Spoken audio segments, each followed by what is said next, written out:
S ನೋಡಿ, ಇಷ್ಟು ದಿನ ರಾಜ್ಯ ರಾಜಕೀಯದಲ್ಲಿ ಕೇವಲ ಒಂದು ಟೆನ್ಷನ್ ಇತ್ತು, ಅದು ಬೈ ಎಲೆಕ್ಷನ್. ಇದೀಗ ಬೈ ಎಲೆಕ್ಷನ್ ಮುಗ್ದು ಅದು ರಿಸಲ್ಟ್ ಬಂದು ಎಲ್ಲದೂ ಕೂಡ ಆಗಿತ್ತು.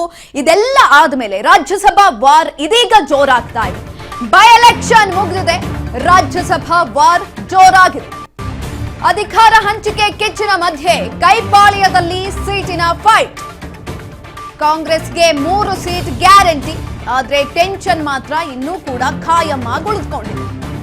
1 ಸೀಟ್ ಅವರಿಗೆ, ಉಳಿದೆರಡು ಸ್ಥಾನಗಳು ಯಾರ್ಗ್? ಹಾಗಾದ್ರೆ ಉಳಿದೆರಡು ಕುರ್ಚಿಗಳ ಮೇಲೆ ಕಣ್ಣಿಟ್ಟಿರೋ ಆ ಇಬ್ಬರು ಯಾರು? ಹೈಕಮಾಂಡ್ ಕದವನ್ನ ತಟ್ಟೋದಕ್ಕೆ ಪ್ರಭಾವಿ ದಂಡನಾಯಕರು ರೆಡಿಯಾಗಿದ್ದಾರೆ.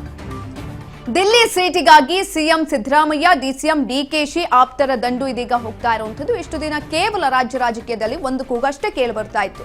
ಅದಕ್ಕಾಗಿ ತಯಾರಿಗಳನ್ನ ಮಾಡಿಕೊಂಡಿದ್ರು, ಅಲ್ಲೇ ಬೀಡನ್ನ ಬಿಟ್ಟಿದ್ರು, ಪ್ರಚಾರಕ್ಕಂತ ಹೋಗಿ ಅದೇ ಪ್ರದೇಶದಲ್ಲಿ ಉಳಿದುಕೊಂಡಿದ್ರು. ಆದ್ರೆ ಅದೆಲ್ಲವೂ ಮುಗಿದು ರಿಸಲ್ಟ್ ಕೂಡ ಬಂದು ಅವ್ರು ಅನ್ಕೊಂಡಂತೆ ಆಯ್ತು. ಅದಾದ ನಂತರ ಮುಂದೇನು? ರಾಜ್ಯಸಭಾ ವಾರ್ ಇದೀಗ ಜೋರಾಗಿರುವಂಥದ್ದು. ಒಟ್ಟು 3 ಸ್ಥಾನಗಳು. ಅಧಿಕಾರ ಹಂಚಿಕೆ ಕಿಚ್ಚಿನ ಮಧ್ಯೆ ಕೈಪಾಳ್ಯದಲ್ಲಿ ಈ ಸೀಟಿನ ಫೈಟ್ ಅನ್ನೋದು ಜೋರಾಗ್ತಾ ಇದೆ. ಕಾಂಗ್ರೆಸ್ಗೆ 3 ಸೀಟ್ ಗ್ಯಾರಂಟಿ ಅಂತ ಹೇಳ್ತಾ ಇರುವಂತದ್ದು. ಆದ್ರೆ ಯಾರಿಗೆ? 1 ಸೀಟ್ ಅವರಿಗೆ, ಇನ್ ಮಿಕ್ಕದಂತಹ 2 ಸೀಟ್ ಯಾರಿಗೆ?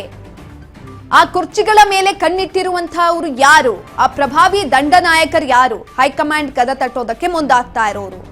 ಈ ಒಂದು ಪ್ರಶ್ನೆ ಇದೀಗ ಮುನ್ನೆಲೆಗೆ ಬರ್ತಾ ಇರುವಂತದ್ದು.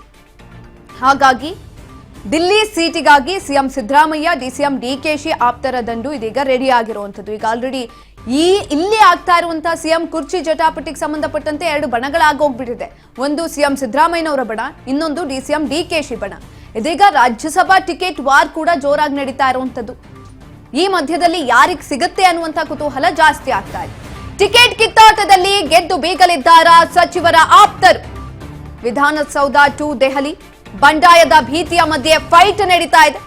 ಆಕಾಂಕ್ಷಿಗಳ ಪಟ್ಟಿಯನ್ನ ಹಿಡಿದು ವರಿಷ್ಠರ ಮುಂದೆ ನಿಂತಿದ್ದಾರೆ ಸಿಎಂ ಹಾಗೂ ಡಿಸಿಎಂ. ಅಧಿಕಾರ ಹಂಚಿಕೆ ನಡುವೆ ರಾಜ್ಯಸಭಾ ರಣಕಹಳೆ ಜೋರಾಗ್ತಾ ಇದೆ, ಶುರುವಾಗ್ತಾ ಇದೆ. ಸಂಖ್ಯಾಬಲದ ಬಲದೊಂದಿಗೆ ದಿಲ್ಲಿ ದರ್ಬಾರ್ಗೆ ಕೈಪಡೆಯಲ್ಲಿ ಪ್ಲಾನ್ ರೆಡಿ ಆಗ್ತಾ ಇರುವಂತದ್ದು. 1 ಸ್ಥಾನಕ್ಕೆ ಎಐಸಿಸಿ ಅಧ್ಯಕ್ಷ ಖರ್ಗೆ ಮುಂದುವರಿಬಹುದು, ಬಹುತೇಕ ಫಿಕ್ಸ್ ಆಗಿದೆ. ಇನ್ನು ಹೈಕಮಾಂಡ್ ಕೋಟಾದಿಂದ ಕರಾವಳಿ ಟು ಕಲ್ಯಾಣ ಕರ್ನಾಟಕದವರೆಗೆ ಲೆಕ್ಕವನ್ನ ಹಾಕೊಂಡಿರುವಂತದ್ದು. ಈ ಮಧ್ಯದಲ್ಲಿ ಉಳಿದೆರಡು ಸೀಟ್ಗೆ ಮೈಸೂರು, ಉತ್ತರ ನಾಯಕರು ಒಂದ್ ರೀತಿಯಲ್ಲಿ ದೊಡ್ಡ ಪ್ರಮಾಣದಲ್ಲೇ ಫೈಟ್ ಅನ್ನ ಕೊಡೋದಕ್ಕೆ ಎಲ್ಲಾ ರೀತಿಯಲ್ಲೂ ಕೂಡ ತಯಾರಿಯನ್ನ ರೆಡಿ ಮಾಡ್ಕೊಂಡಿದ್ದಾರೆ. ಮೈಸೂರು ಭಾಗದ ಅಥವಾ ಹಳೆ ಮೈಸೂರು ಭಾಗದಿಂದ ಇದೀಗ ಒಂದ್ ಕಡೆನಲ್ಲಿ ರೆಡಿ ಆಗಿರುವಂಥದ್ದು. ಉಳಿದ 2 ಸೀಟ್ ಯಾರಿಗೆ ಸಿಗ್ಬಹುದು? ಹಾಗಾದ್ರೆ ಒಂದು ಮೈಸೂರು ಭಾಗದ ಅಥವಾ ಹಳೆ ಮೈಸೂರು ಭಾಗದ ಅವರಿಗೆ ಸಿಗೋದು ಬಹುತೇಕ ಅಂತ ಹೇಳಲಾಗ್ತಾ ಇರುವಂಥದ್ದು. ರಾಜ್ಯಸಭಾ ಟಿಕೆಟ್ಗಾಗಿ ದೆಹಲಿ ಮಟ್ಟದಲ್ಲಿ ಹೈ ವೋಲ್ಟೇಜ್ ಲಾಬಿ ನಡೀತಾ ಇದೆ.